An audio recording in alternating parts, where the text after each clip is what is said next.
요한복음 20장 19절에서 23절 말씀.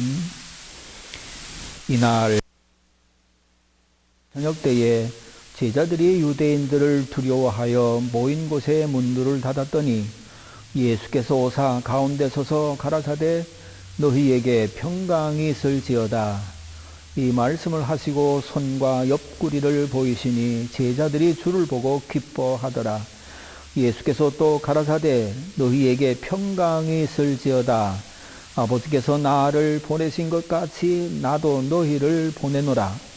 이 말씀을 하시고 저희를 향하여 숨을 내쉬며 가라사대 성령을 받으라.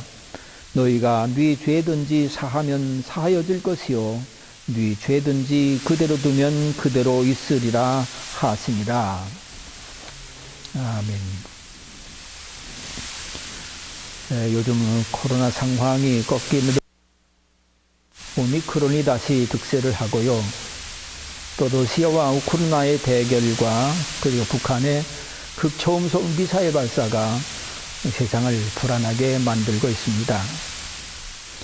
여러분, 그런데 이런 불안은요, 지금 갑자기 생긴 것이 아니라 실상은 에덴 동산에서 아담과 뱀으로 변장한 그 사단의 유혹에 속아 하와가 하나님의 말씀을 불순종하고 선악과를 따먹은 죄를 지은 때부터 나타났다고 봅니다.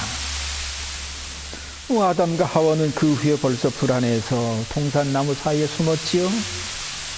자신들의 벌거벗은 몸을 보고 수치스러움을 느끼면서 불안해서 나뭇잎을 따서 그를 감추지 않았습니까? 이런 아담과 하와 속에 자리 잡은 불안은 저들이 에덴 동산에서 쫓겨나자 그의 후손 가인에게 전해집니다.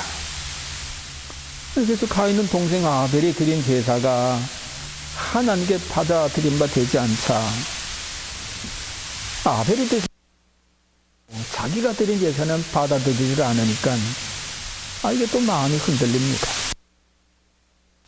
그래서 아마 속으로 그랬던 것 같습니다. 아니 이러다가 내가 또 다음에 제사 드리면 또 받지 않으시는 것 아닌가. 그런 불안과 시기 질투 때문에 결국은 동생 아벨을 쳐 죽이지 않습니까? 이렇게 불안은 에덴 동산에서부터 계속해서 유전돼서 내려와서 오늘날도 불안한 사람들이 세상에 수없이 많은 것을 봅니다. 보세요. 사건, 사고, 실업, 실패, 전쟁, 살인, 질병, 가뭄, 홍수, 산불, 이상기온, 바다가 흔들리는 것처럼 얼마나 세상이 흔들립니까? 그러니까 우리가 사는 세상 늘 불안한 세상인 것을 봅니다. 특별히 사람과의 관계 속에서도 불안이 늘 솟아나오는데 그도 그럴 것이 사람이라는 게 이상적인 존재가 아니거든요. 다 부족함이 있고 서로 생각이 다르고 차원이 다르기 때문에 부닥쳐서 여기서 나오는 불안, 이런 것들이 더 많이 있는 것을 보게 되어집니다. 그렇기 때문에 이 불안이라고 하는 거 어떻게 보면은 우리들 곁에서 동반자라고 볼 수 있는 그런 악한 그런 세력이라고 볼 수도 있겠지요. 분명한 것은 이런 불안을 우리가 극복해야만 됩니다. 아무리 세상에서 불안이 사라지지 않는다 한다 할지라도 여기에 묶이거나 침체돼서는 우리가 결코 살 수가 없거든요. 그래서 어떤 철학자는 불안은 죽음에 이르는 병이다. 그렇게까지 말하고 있습니다. 하지만 이 불안을 극복할수록 더 놀라운 성장과 발전을 이루어가는 것을 봅니다. 여러분, 바다가 얼마나 출렁거립니까? 정말 어떤 데 보면 잔잔한 것 같지만 배를 타고 나가보면 더 많은 파도들, 그런 것들이 늘 출렁거리는 것을 봅니다. 이런 출렁거리는 파도가 선박들을 불안하게 만들지만 이 불안을 극복한 선박들은 어떻습니까? 대단합니다. 삼성중공업에서 제작한 에버 에이스 컨테이너 운반선은 무려 길이가 400m고 폭이 66.53m고 이렇게 크기 때문에 20피트 길이의 컨테이너를 무려 23,392개까지 실는 축구장 4개 크기의 세계 최대의 컨테이너 운반선입니다. 이 운반선이 작년 7월 30일부터 건조되어서 천이 항해에 들어갔는데, 이 어디에요? 수에즈 운하를 향해서 지금 아주 잘 가고 있습니다. 세상에 축구장에 4개 크기만 그 엄청난 큰 선박이 어떻게 이렇게 파도, 바람 이런 거 다 헤쳐가면서 잠잠하게 그렇게 갈 수가 있습니까? 어떻게 그렇게 불안을 이기면서 담대하게 항해를 해 나갑니까? 여기에는 불안을 이길 수 있는 특별한 장치가 있기 때문에 그런 거지요. 이 대형 선박의 맨 밑바닥에는 평형수가 있습니다. 이 평형수는 배가 오른쪽으로 이렇게 기울어지면 왼쪽에 물을 잔뜩 담아서 무겁게 해서 다리를 잡아줍니다. 또 배가 왼쪽으로 기울면 오른쪽에 물을 많이 집어넣어서 오른쪽으로 이렇게 또 자리를 잡을 수 있도록 균형을 잡아주는 참 희한한 그런 장치인 것을 보게 되어집니다. 이 평형수 때문에 어마어마한 선박임에도 불구하고 대양을 그렇게 담대하게 해양에 나갈 수 있는 거, 이것도 불안 때문에 이 대형 선박을 이루었다 그렇게 볼 수가 있는 것입니다. 그렇기 때문에 사람들도 불안하지만은 그러나 이 불안 때문에 오히려 더 인생을 적극적으로 살아갈 수가 있고 인생을 더 나은 삶을 살아갈 수가 있다는 것을 우리는 그런 것들을 통해서 볼 수가 있습니다. 오늘 성경에 볼 것 같으면 제자들이 대단히 불안해합니다. 얼마나 불안했던지 그저 도피한 그런 상태처럼 돼가지고 자기들이 있는 방 문을 그냥 꼭꼭 잠그고 누구도 들어오지 못하게 하고 자기들도 나가지 않고 어떻게 보면은 숨어 지내는 그런 삶을 살아가고 있는 것을 봅니다. 여러분, 이렇다고 해서 불안을 극복할 수가 있습니까? 이길 수가 있습니까? 사람들은 외부로부터 오는 불안한 일을 만나면 보호 본능이 있기 때문에 숨어들든지 때로는 마주하여 싸우기도 합니다. 불안을 이기라게 하겠다고 술을 취하기도 하고 참 담배도 열심히 피우는 그런 사람들도 있습니다. 예전에 수사반장이라고 하는 그런 드라마가 있었는데 여기 나오는 형사들 주인공 그 사람은 반장이기 때문에 늘 사건 사고를 그렇게 접수받는데 그런 일을 만날 때마다 불안한지 담배 피는 것을 결코 끊지 않았습니다.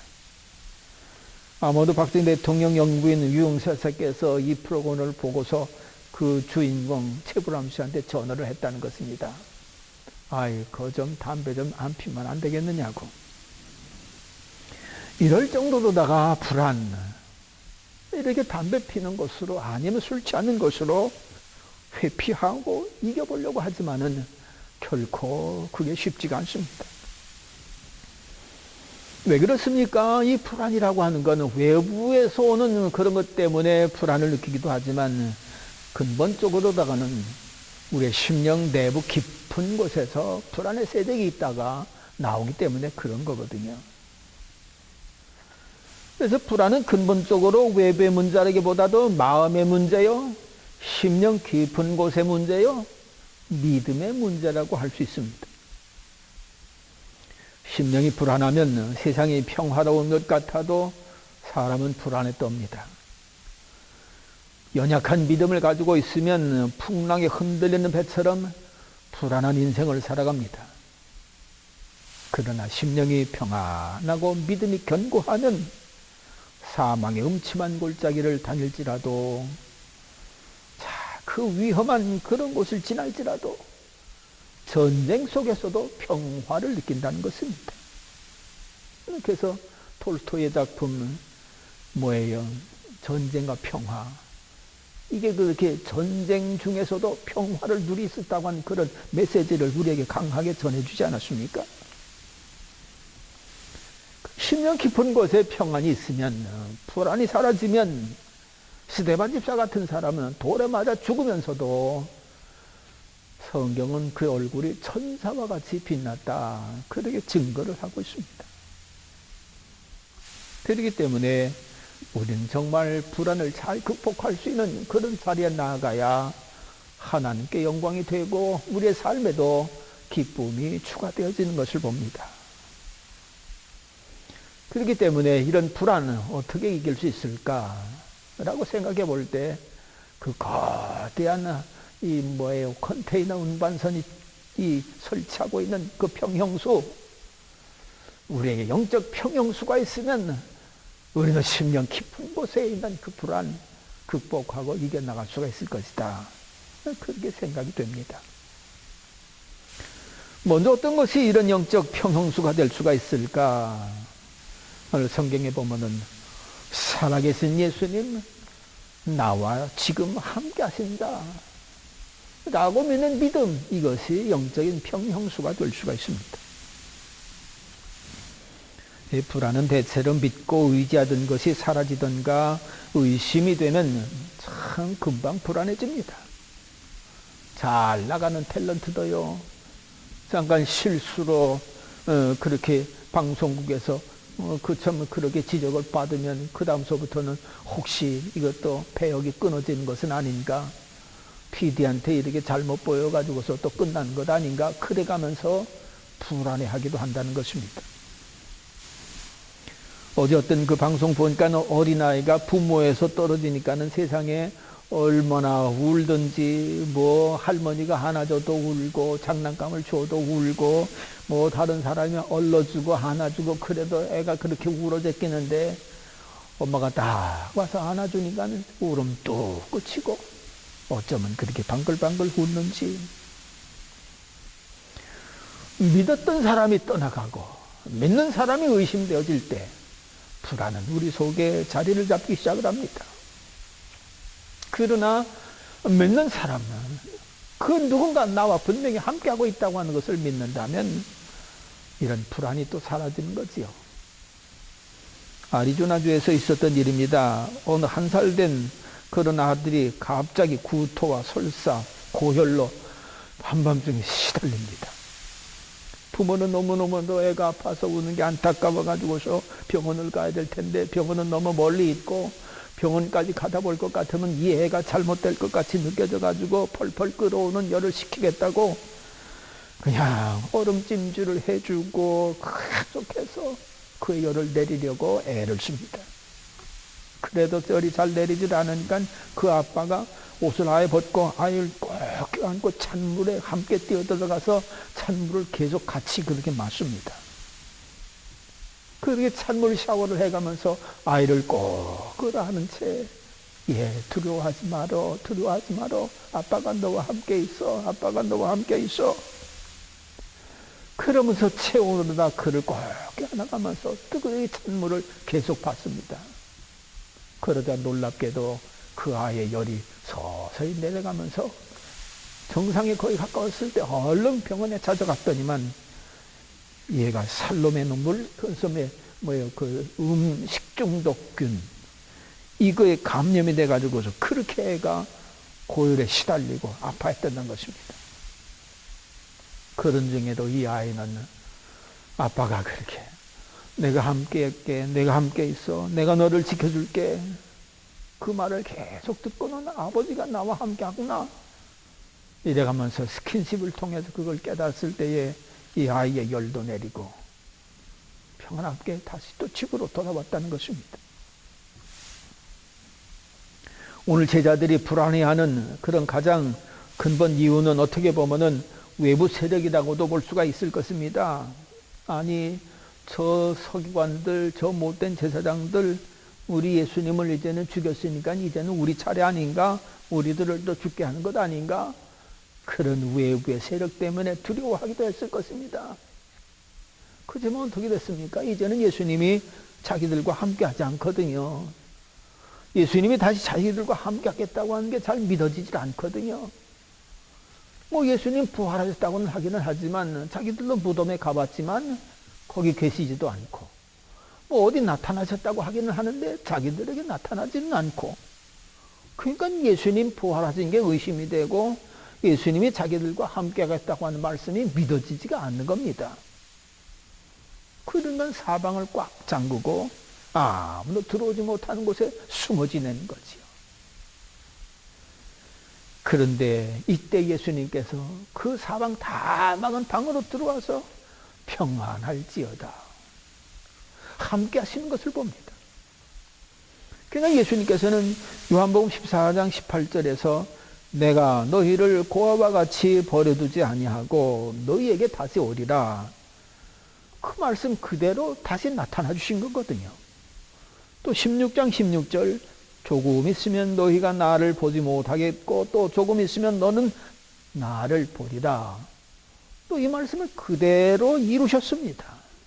그러니까 제자들이 이 말씀만 믿었다고 할 것 같으면 이렇게 두렵지 않았을 것입니다. 그러나 이 말씀을 믿지 못했고 지금 현재 예수님은 어디 있는지 오시지도 않고 만날 수도 없고 그러다 보니까는 두려워 떨고 불안해 그렇게 절었던 거지요.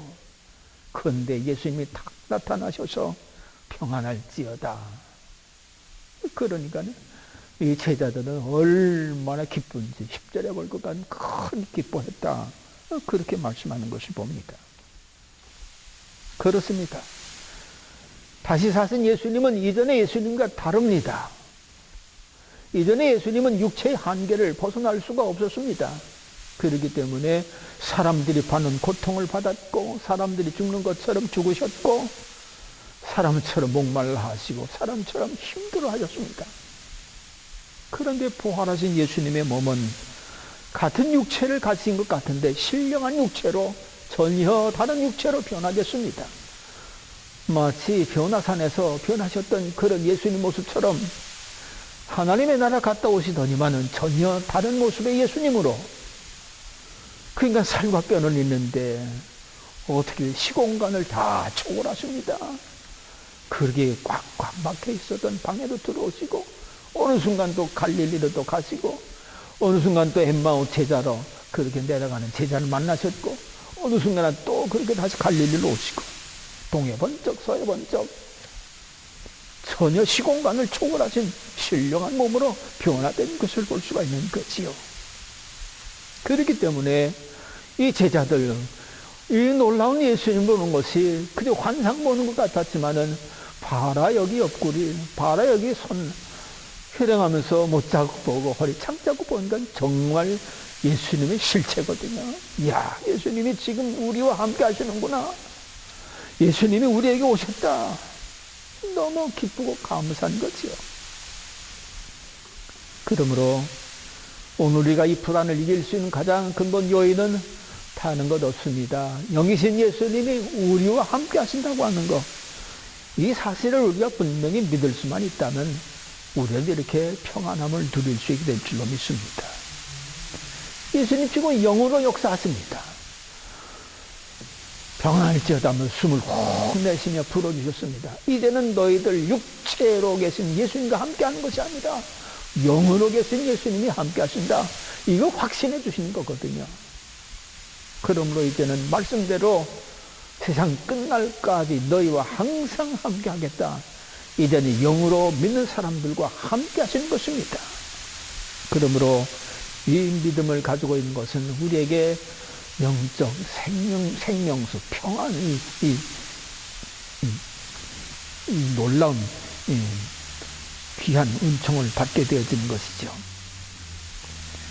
둘째로 보면은 죄를 용서받은 구속의 은총을 믿을 때에 평형수, 이걸 우리가 갖추게 되는 것입니다. 예수님은 불안에 떨고 있는 제자들에게 평안할지어다 말씀하셨습니다. 저들이 두렵고 떠는 것 그거 알고 계시거든요. 그러니까 우선적으로다가는 정말 평안을 얻어야 될 것입니다. 그러나 예수님의 이 말씀 속에서는 저들이 떨고 있는 불안한 요소 이런 것들을 꿰뚫어 보셨기 때문에 평안할지어다 그렇게 말씀하신 것이라고 봅니다. 불안했을까요? 제가 그저 생각해 보니까 가룟유다 때문이 아닌가. 저 가룟유다가 예수님 배반하지 않았어도 우리가 이렇게 고난 안 당할 텐데 아마 가룟유다 때문에 그러지 않았을까. 빌라도가 재판을 제대로 했으면 괜찮을 것인데 아니 죄인을 이 십자가에 못 박고 예수님은 도와줘야 될 텐데 거꾸로 거짓 증인의 말을 듣고 예수님은 십자가에 못 박고 진짜 죄인은 살려줬으니 이거 빌라도의 잘못된 재판 때문에 우리가 이렇게 고난을 당하는 것 아니냐. 아니 그 대제사장 서기관들 성경을 알았다면은 예수님이 구세주고 우리 구주인 것을 알 텐데 어떻게 예수님을 구주로 믿지도 않고 이렇게 흉악한 죄인으로 몰아서 십자가에 못 박아 죽이나. 어떻게 저렇게 못된 서기관들 제사장들 이래가면서 저들을 손가락질하고 마음속에 저들을 원수로 품었기 때문에 저들의 마음에 평안을 잃어버리고 불안해하지 않겠는가. 그런 생각을 해봅니다. 그렇습니다. 예수님이 이런 것을 다 보시고 하셨기 때문에 평안할지어다 하시면서 또 한마디 이상한 말씀을 하십니다. 23절에 보면은 너희가 네 죄든지 사하면 사하여질 것이요 네 죄든지 그대로 두면 그대로 있으리라.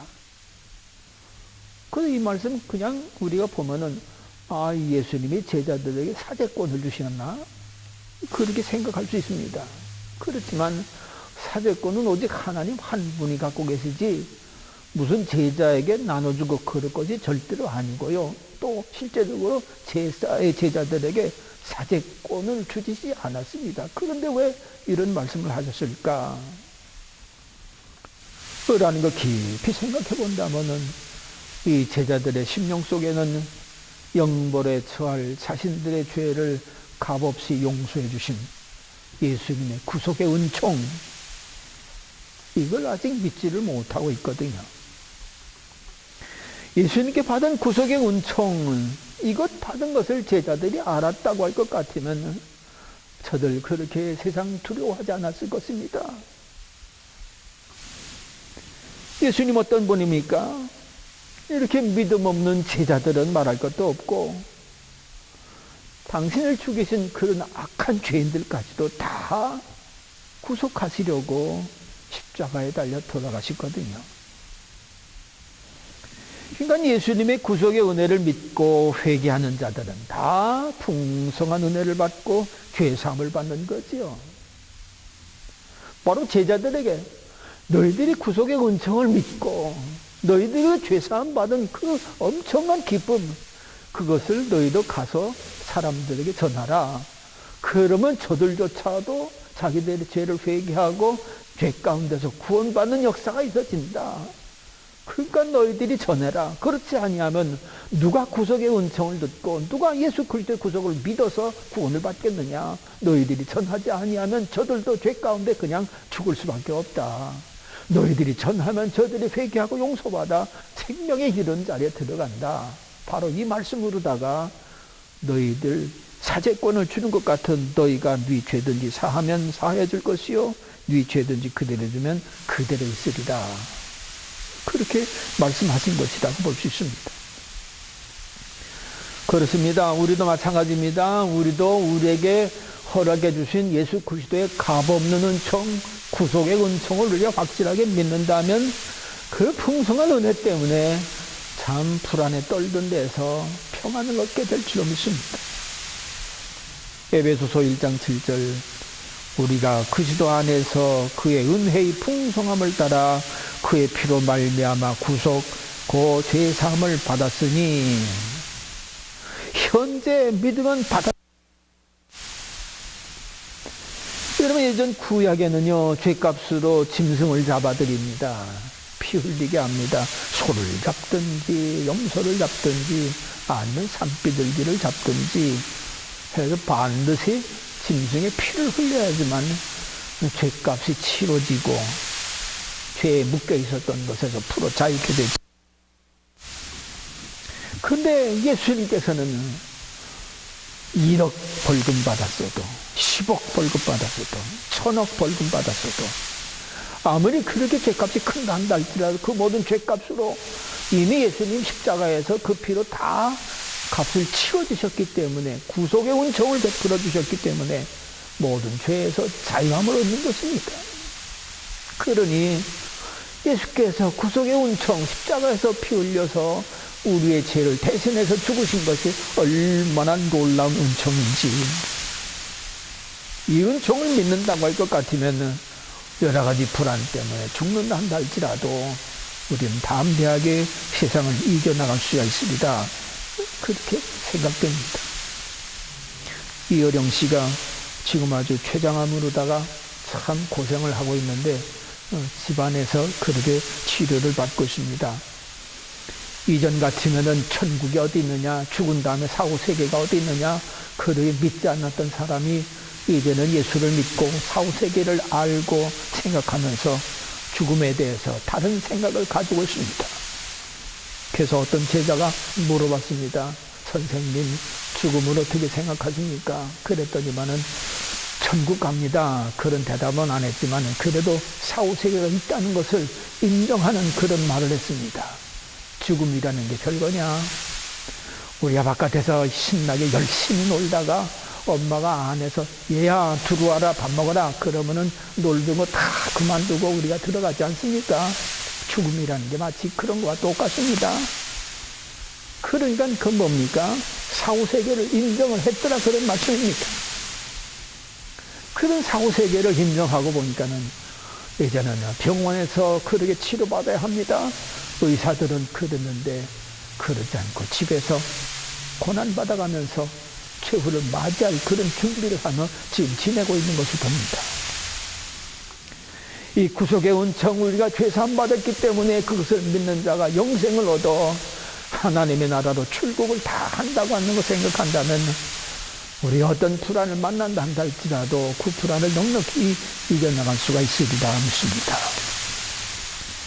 마지막으로 보면은 기도할 때, 찬송할 때, 말씀을 들을 때 우리는 불안을 다 이길 수가 있습니다.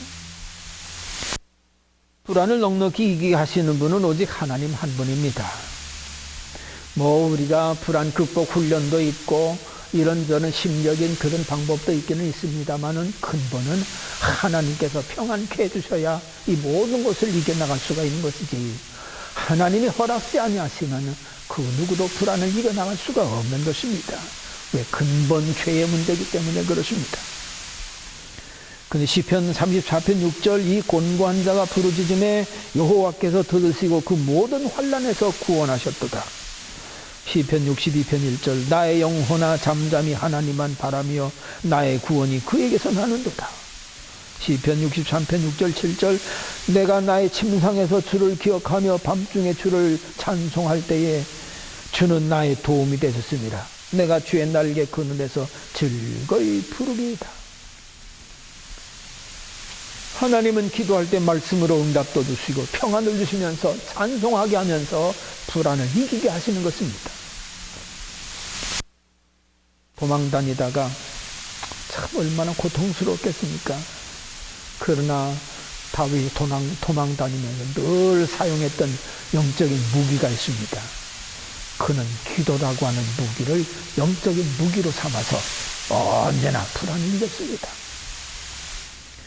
그런데 영적인 무기 기도를 하지 않았더니만은 벌커덕 잘못된 자리에 들어가서 참 부끄러운 죄를 짓지 않습니까? 제가 아는 여집사님이 월남전쟁터에 가 있는 남편 때문에 늘 불안했습니다. 예배에 잘 참석을 하고 모든 봉사활동 성실히 잘 하는데도 불구하고 얼굴에는 차 있었습니다. 이건 전에 꼭 새벽기도에 참석을 하지요. 남편을 위해서 기도하기를 쉬지를 않습니다. 성실하게 참아가면서 기도 생활을 걸어도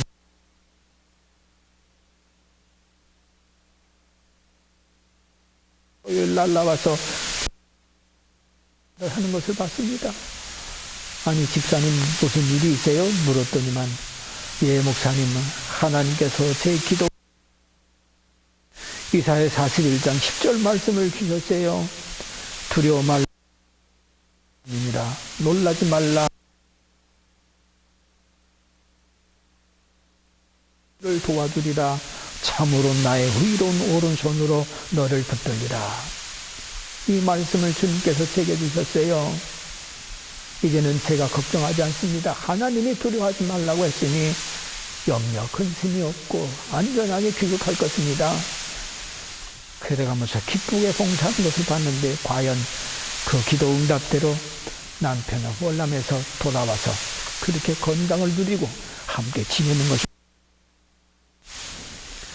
그렇습니다. 하나님이 나와 함께 하신다고 하는 믿음, 나의 죄를 사하시려 십자가에 죽으신 예수님의 구속의 은총, 찬송과 기도와 말씀은 우리 그리스도인들에게 영적 평형수위가 되는 것을 봅니다. 아무쪼록 이 영적 잘 간직하면서 불안을 이겨나가는 저와 여러분들 되시기를 바랍니다. 기도하겠습니다. 하나님 아버지, 세상은 바다처럼 흔들리는 불안한 세상입니다. 그러나 아무리 불안한 파도라도 영적 평형수를 잘 갖춘 선박은 대형 선박이라도 항해를 대양을 향해서 나아가면서 이겨나가는 것을 봅니다. 하나님, 저희들에게도 영적 평형수가 있으면 이 험난한 세상을 넉넉히 이겨나가면서 하나님 나라에 다다를 수 있을 줄 믿고 감사를 드립니다. 저희들의 믿음을 더하여서 언제나 하나님의 영으로 우리와 항상 함께 한다는 것을 믿을 수 있게 하옵시고, 예수 그리스도의 십자가 구속의 은총을 언제나 잊지 말고 기억해서 감사함으로 살아갈 수 있는 저희들 되게 하옵시고, 하는 찬송과 기도, 말씀을 읽는 일에 저는 부족함이 없도록 도와주셔서 우리의 삶의 영적 평형수가 메마르지 아니하도록 주님 축복해 주시옵소서. 예수님의 이름으로 감사하며 기도하옵나이다. 아멘.